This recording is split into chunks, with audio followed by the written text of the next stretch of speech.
Hi, I'm Sarah Ali Chowdhury. Today we'll be making a chana buna. Chana is chickpeas.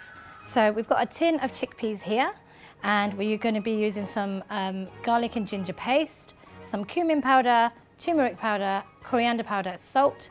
I'm going to use a green chilli that I'm going to cut and put inside. So it's going to be a little bit hot, but it's going to be really yummy. And I'm using 2 shallots. So I'm going to start by finely chop these shallots.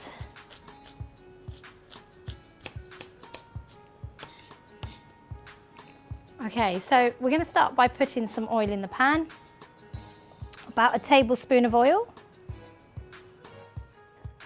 Now with the chickpeas, you'll all know that chickpeas are full of protein. This is really delicious food, but it's also really, really healthy. So this ticks so many boxes. We're talking vegetarian, vegan, people who are into weight loss, pre-workout, post-workout. It just ticks all the boxes. So with so little spices and all fresh ingredients, I think this is really something that you need to try. So I'm going to start by adding a tablespoon of garlic and ginger powder paste,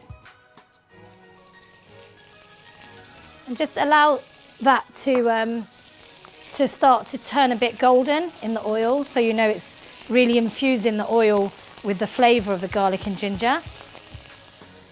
And then I'm just going to give this one cut in there, so it won't be too hot, but it will give it a really nice flavour.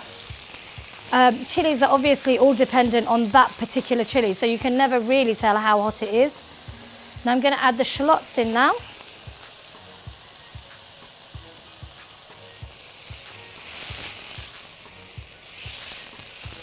And then the salt. Now you have to be a little bit careful with the salt here, because chickpeas, I'm using a can of chickpeas, a standard can that you would buy in any other shop.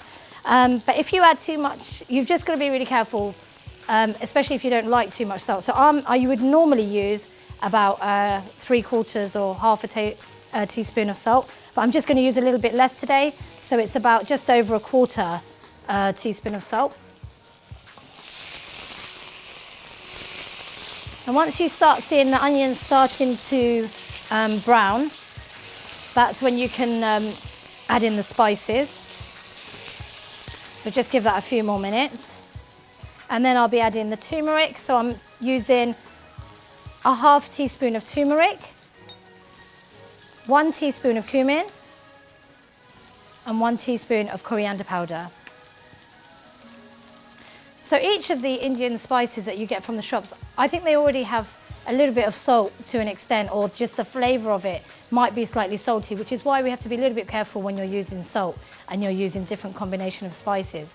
And obviously the more that you're cooking quantity-wise, if I was cooking a bigger can of this and you're obviously increasing the amount of spices, you're also going a little bit less on the salt as well. So just be really careful with the salt.